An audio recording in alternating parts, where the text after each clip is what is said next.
18টা পর্ব শেষ হয়েছে। আজ পড়ব 19তম পর্ব।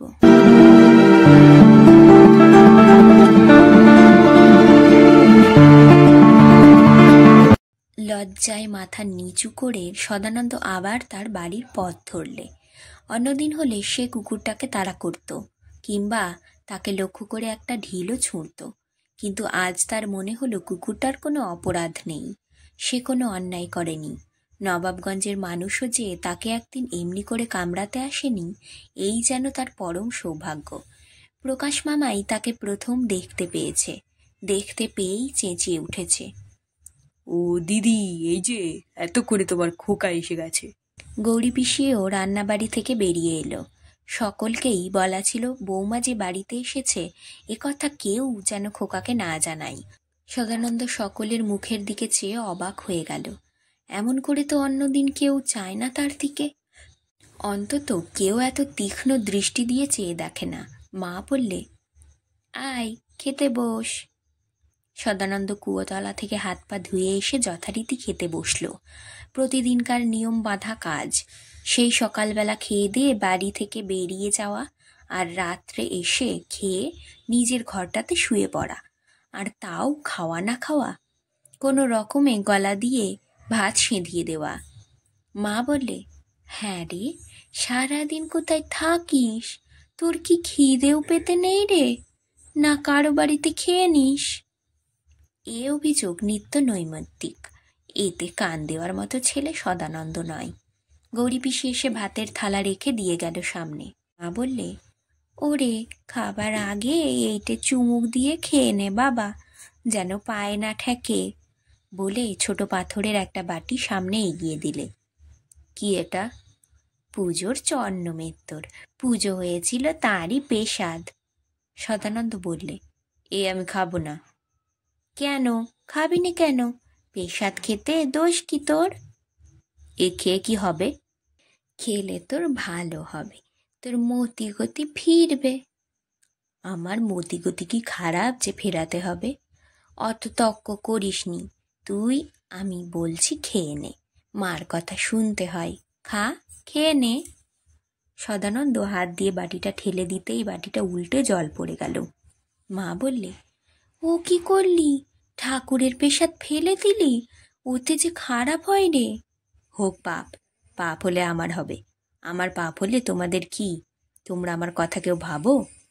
বলে সদানন্দ থালা থেকে ভাত তুলে মুখে পুরতে লাগলো, যেন কোনো রকমে ভাত গিলে মার সামনে থেকে উঠে যেতে পারলে সে বাঁচে। তারপর যা পারলে খেয়ে নিয়ে কুয়োতলায় গিয়ে মুখ ধুয়ে তার নিজের ঘরে গিয়ে ঢুকে পড়ল। প্রকাশ মামা এই সুযোগের অপেক্ষাতেই ততক্ষণ আড়ালে ওত পেতে ছিল। সদানন্দ ঘরে গিয়ে ঢুকতেই বাইরে থেকে দরজায় শেকল তুলে দিয়েছে।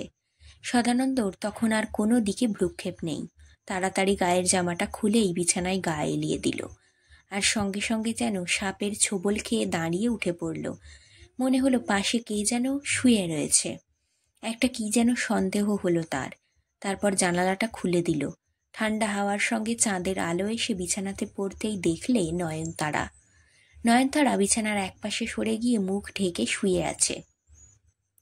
কিন্তু এমন করে তার বউ যে হঠাৎ এসে পড়বে তা সদানন্দ কল্পনা করতে পারেনি। নয়নতারার মা মারা যাওয়ার খবর পেয়ে সে সেখানে চলে গিয়েছিল, এই খবরটাই সে জানত, কিন্তু ফিরে আসার খবরটা তো তাকে কেউই দেয়নি। কি করবে সে বুঝতে পারলে না। ঘটনার আকস্মিকতাই একটু হতবম্ব হয়ে গিয়েছিল প্রথমে, তারপরে সোজা ঘর থেকে বাইরে যেতে গিয়েই বুঝলে বাইরে থেকে শেকল বন্ধ। সদানন্দ দরজায় ধাক্কা দিতে লাগলো। মা, মা, দরজা খোলো, দরজা বন্ধ করে দিলে কেন? দরজা খোলো মা। প্রকাশ মামা বাইরে দাঁড়িয়েছিল মজা দেখবার জন্য। দিদির দিকে চেয়ে বললে, খবরদার দরজা খুলতে যেও না দিদি, ওই রকম বন্ধ থাকুক। প্রীতির তখনও সন্দেহ হচ্ছিল। বললে, কিন্তু শেষে যদি খোকা কিছু করে বসে? কি করে বসবে? করলে তখন তো আমি আছি, আমার কাছে তো তার ওষুধ আছে। সদানন্দ ভেতর থেকে তখনও দরজায় ধাক্কা দিচ্ছে। মা, দরজা খোলো মা, মা, দরজা খোলো মা। চৌধুরী মশাইও বাবাজিকে রেখে দেখতে এসেছিলেন। বললেন, সেই জন্মমৃত্যুরটা খাইয়েছ তো? খোকা কি তোমার সেই ছেলে যে খাবে? আমি পাথর বাটিটা দিতেই সে ঠেলে ফেলে দিলে। চৌধুরী মশাই রেগে গেলেন। তা এই সামান্য কাজটুকুও তোমাদের দিয়ে হবে না? এখন বাবাজিকে আমি কি বলি বলো তো? তুমি আর কথা বলো না। এতই যদি তোমার ক্ষমতা, তো তুমি নিজেই খাওয়াবার ভার নিলে পারতে। দেখতুম তোমার ছেলে কি রকম বাধ্য তোমার। তুমি কি মনে করেছ আমি ওকে খাওয়াবার চেষ্টা করিনি? প্রকাশ মামা চৌধুরী মশাইকে ঠেলে সেখান থেকে সরিয়ে দিলে। বললে, আপনি যান তো জামাইবাবু, এখান থেকে আপনি যান। আপনি গিয়ে বাবাজিকে দেখুন গে, আমরা এদিকটা সামলাচ্ছি, আপনি যান। চৌধুরী মশাই আর দাঁড়ালেন না, কিন্তু মন থেকে তাঁর দুর্ভাবনাও গেল না। এত সাধ্য সাধনা, এত হোমব্রত, এত পুজো আশ্রা, এত টাকা খরচান্ত, সবই কি তাহলে ব্যর্থ হলো? তাহলে কি ভগবান বলে কেউ নেই? প্রীতি বললে, হ্যাঁ রে প্রকাশ, শেষকালে হিতে বিপরীত হবে না তো? প্রকাশ মামা নির্ভয় দিলে, হিতে বিপরীত কি হবেটা শুনি, হবেটা কি? যদি খোকা বিভাগী হয়ে বেরিয়ে যায়, এখন তো তবু বাড়িতে আসছিল রাত্রির বেলাটা, এরপর যদি বাড়ি আসাও ছেড়ে দেয়। পাগল হয়েছ? বাড়িতে না এলে খাবে কোথায় শুনি? ঘুমোনো যেখানে সেখানে চলতে পারে, কিন্তু খাওয়া সেটাকে দেবে ওকে? তোমার ছেলের তো সে ক্ষমতাও নেই যে নিজে রোজগার করে খাবে। তাহলে বাড়ি আসবে না তো যাবে কোথায়? তুমি অত ভাবছো কেন দিদি? আমি তো আছি। এত ফয়সালা না হয় অন্য কোনো পথ তো আছে। অন্য কি পথ? সে একরকম মাদুলি আছে, সে একেবারে অব্যর্থ। হ্যাঁ, মাদুলি পড়তে বয়ে গেছে তোর ভাগ্নের। বলে চন্নমেত্তরই ফেলে দিলে, সে আবার পড়বে মাদুলি। আরে সদা কেন পড়বে গো? মাদুলি পরিয়ে দেবো বৌমাকে। দেখবে সেই মাদুলি পরিয়ে দিলে সদা একেবারে বৌমার পা চাটতে চাটতে পায়ের চামড়া খইয়ে ফেলবে, তবে ছাড়বে। তুমি যদি ফুলসজ্জের দিন ব্যাপারটা আগে বলতে, আমি তো সেই ব্যবস্থাই করতুম। তাহলে এই বাবাজির পেছনে এত খরচান্ত করতেও হতো না। ভেতর থেকে সদা তখনও দরজায় ধাক্কা দিচ্ছে আর বলছে, মা, দরজা খুলে দাও, তোমার দুটি পায়ে পড়ি, দরজা খোলো মা। প্রকাশ মামার মুখ দিয়ে তখন হাসি বেরোচ্ছে, জয়ের হাসি। বাহাদুরি দেখাবার এমন সুযোগ তার বহুদিন আসেনি। যেন সদানন্দর সব রোগের অব্যর্থ ওষুধ সে প্রয়োগ করেছে। এবার রোগী বাঁচবেই। প্রকাশ দিদির মুখের কাছে মুখ এনে চুপি চুপি বললে, তুমি এবার নিশ্চিন্তে নাক ডাকিয়ে ঘুমোগে, আর কোনো ভয় নেই। তোমার শরীর খারাপ, তুমি কেন আর কষ্ট করবে? কিন্তু প্রীতি যেন তখনও নিশ্চিন্ত হতে পারছে না। বললে, শেষকালে উল্টো ফল হবে না তো রে? আমার বাবু ভয় করছে কিন্তু। ভয়? প্রকাশ অবাক হয়ে গেল। বললে, আমি রয়েছি তবু তোমার ভয়? তুমি জানো আমি এর যে বড় বড় কেস মিটিয়ে দিয়েছি, আর তুমি এখনো সন্দেহ করছো? প্রীতি বললে, আমি বৌমার কথা ভেবে ভয় পাচ্ছি। হাজার হোক, বেচারি তো নতুন এসেছে আজ, এই সবে মা মারা গিয়েছে, আর তাছাড়া বৌমাকে তো আগে থেকে সাবধান করে রাখা হয়নি। প্রকাশ বললে, বর বউ এক ঘরে শোবে, তাতে আবার সাবধান করে দেওয়ার কি আছে? মেয়ে মানুষের চরিত্র তুমি আমাকে শেখাচ্ছ? তুমি ভাবছো আমি মেয়েদের স্বভাব জানি না? সদা যদি একটু চালাক হয় তো আজকে এই চান্স আর ছাড়বে না। প্রথম দিন যা করেছে তা করেছে, আজকে যদি আবার এই চান্স হাতছাড়া করে তো ওর কপালে অনেক দুঃখ আছে, এই তোমাকে বলে রাখলুম। আর কতক্ষণ দরজায় এমনি করে শেকল দিয়ে রাখবি? প্রকাশ হাসল, বলল, ঘি যখন গলে যাবে তখনই দরজা খুলে দেব। তার মানে? তার মানে বুঝলে না তুমি? আগুনের পাশে ঘি রাখলেই তো গলে যায়। আর একটু সবুর করো না, তখন ওই সদা নিজেই ভেতর থেকে দরজায় খিল বন্ধ করে দেবে। আমাকে আর এখানে দাঁড়িয়ে থাকতে হবে না। কি জানি বাপু তোর কি মতলব? তুই থাক, আমি যাই, আমার ঘুম পেয়ে গেছে, আমি আর পারছি নে বলে প্রীতি তার নিজের ঘরের দিকে চলে গেল। চৌধুরী মশাই তার আগেই বিছানায় গিয়ে শুয়ে পড়েছেন। তিনি তখন হাঁ করেছিলেন সব শোনবার জন্য। গৃহিণীকে দেখেই জিজ্ঞেস করলেন, কি হলো, ওদিকের কি খবর? প্রকাশ রইল, আমি চলে এলুম, আমার ঘুম পেয়ে গেছে। তা এখনো কি প্রকাশ সেই রকম শেকল দিয়ে রেখেছে নাকি? রেখেছে। কখন খুলবে? কে জানে কখন খুলবে।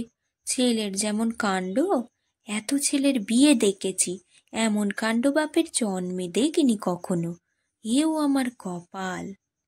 চৌধুরী মশাই এ কথার কিছু জবাব দিলেন না।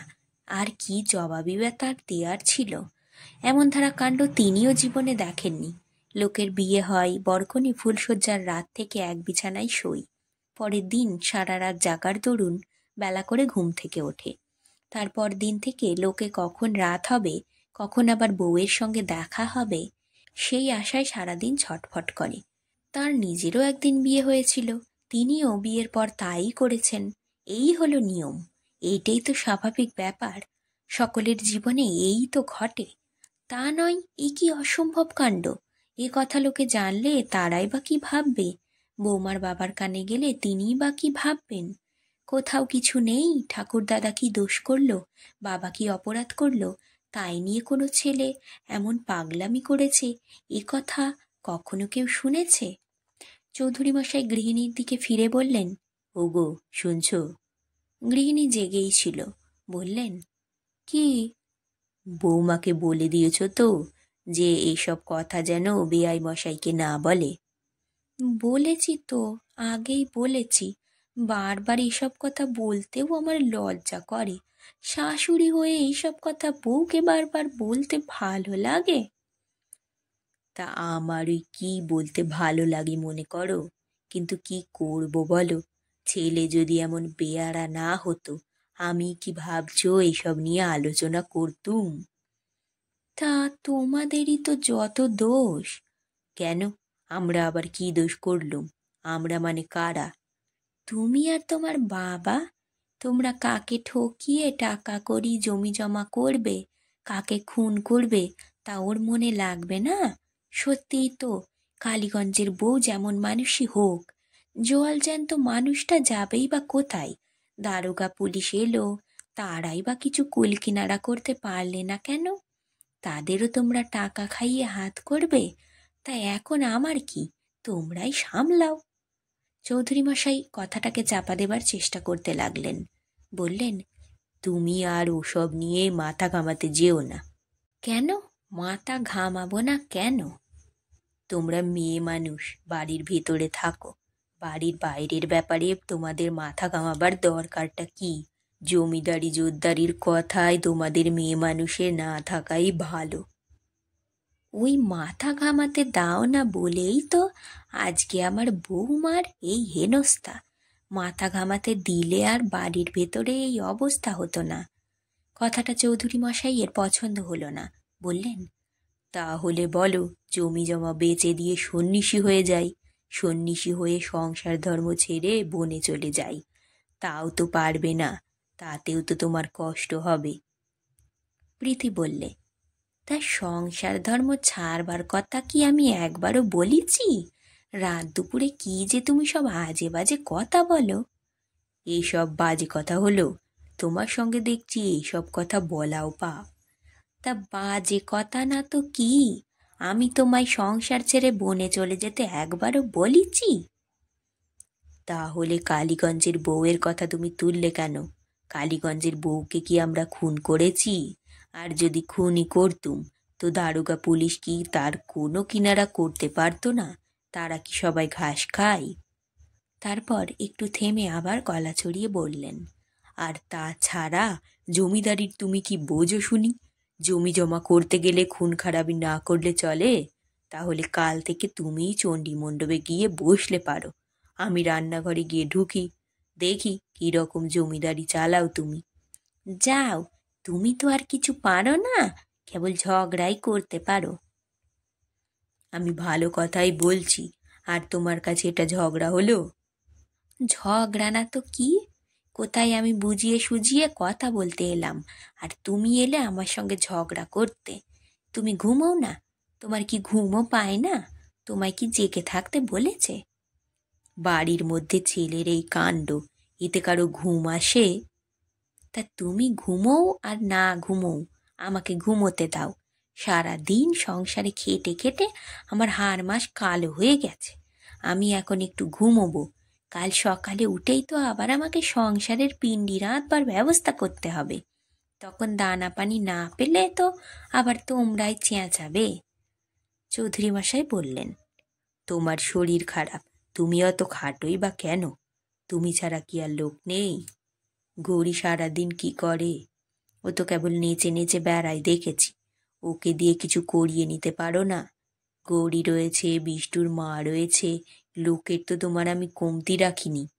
তাদের কি কেবল বসিয়ে বসিয়ে খাওয়াবার জন্য রেখেছি? তারা যদি কিছু কাজই না করে তো তাদের ছাড়িয়ে দাও না, আপদ বিদেই হোক। প্রীতি আর পারলে না, বললে, দেখো, যা জানো না তা নিয়ে কথা বলতে এসো না। বাইরে থেকে ওসব অনেক কথা বলা যায়, কথা বলতে তো কারো ট্যাক্স লাগে না। হাতে কলমে করলে তবেই ঠেলা বুঝবে। তা তুমি একদিন রান্নাঘরে না গিয়েই দেখো না, কাজ ঠিক হয় কিনা, কেউ খেতে পায় কিনা। প্রীতি বললে, সে আমি যখন মরে যাব তখন তোমরাই দেখো, আমি তখন আর দেখতে আসছি নে। ওই তোমার এক কথা। যখন তর্কে হেরে যাবে তখন ওই মরার কথা বলা ছাড়া তোমার উপায় নেই। তুমি থামো দেখি, তুমি থামো, বলে রেগে চেঁচিয়ে উঠল প্রীতি। বললে, আমার সঙ্গে যদি কথা বলতে তোমার এতই খারাপ লাগে তো আমার ঘরে আসো কেন? এখানে না শুয়ে চণ্ডী মণ্ডপে শুলেই পারো। কাল থেকে আমি তোমার সেই ব্যবস্থাই করে দেব। বলে উল্টো দিকে পাশ ফিরে শুলো। তারপর বললে, আমার এখন কিচ্ছু ভালো লাগছে না, আমার ঘুম পেয়ে গেছে, আমি ঘুমোবো। বলে প্রীতি পাশ বালিশটা জড়িয়ে ধরে দু চোখ বুঁজে ঘুমোবার চেষ্টা করলে। চারিদিক নিঝুম, কোথাও কোনো শব্দ নেই। নবাবগঞ্জ এখন নাক ডাকিয়ে ঘুমোচ্ছে। এই সব অন্ধকার রাত্রে বারোয়ারিতলা থেকে মাঝে মাঝে যাত্রার গানের শব্দ আসে। এবার পুজোর সময় তাদের পাশানি পালা হবে, প্রকাশ বলে গেছে। নিশ্চয়ই অনেক রাত হয়েছে। প্রীতি দু চোখের পাতা জোর করে বুঝে ঘুমোবার চেষ্টা করতে লাগলো। খানিক পরে একসময়ে পাশ থেকে চৌধুরী মশাইয়ের নাক ডাকার শব্দ শুরু হলো। অদ্ভুত মানুষটা, বেশ চট করে কথা বলতে বলতে ঘুমোতে পারে। কাজের মধ্যেও মানুষ যে কেমন করে এমন নাক ডাকিয়ে ঘুমোতে পারে সেইটাই আশ্চর্য। তার মানে মনে কোনো দাগ লাগে না মানুষটার। যেমন সারাদিন নাকে দড়ি দিয়ে খাটবে, তেমনি আবার রাত্রে বিছানায় পড়েই ভোঁস ভোঁস করে ঘুমোবে। প্রীতিরও যদি ওই রকম হতো তো বেশ ভালো হতো। জীবনে কোনো দিন বিছানায় শোবার সঙ্গে সঙ্গে ঘুম এলো না। এও এক রকমের রোগ। রোগ বই কি, নইলে সারাদিন তো ধকল কম যায়নি। যত রাত বাড়বে ততই হাই উঠবে, কিন্তু চোখ দুটো বোঝার সঙ্গে সঙ্গে যত ঘুম সব কোথায় যে গিয়ে পালাবে তার ঠিক পাওয়া যাবে না। তারপর আবার অন্যদিকে পাশ ফিরল প্রীতি। আবার সেই চোখ বুঁজে ঘুমের সাধনা, আবার সেই হাজারটা ভাবনা এসে মাথায় ঢোকে। এতক্ষণ খোকা আর বৌমা ঘরের মধ্যে কি করছে কে জানে, হয়তো দুজনের ভাব হয়ে গেছে, এতক্ষণে হয়তো দুজনে কথা বলছে।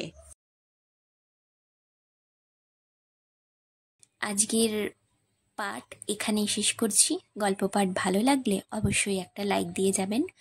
আর আজ যারা আমার চ্যানেলে নতুন এসেছেন তারা প্লিজ সাবস্ক্রাইব করবেন। আপনার একটি সাবস্ক্রিপশন আমাকে আরও অনেক নতুন গল্প পড়তে অনুপ্রেরণা যোগাবে। ধন্যবাদ, ভালো থাকবেন সবাই।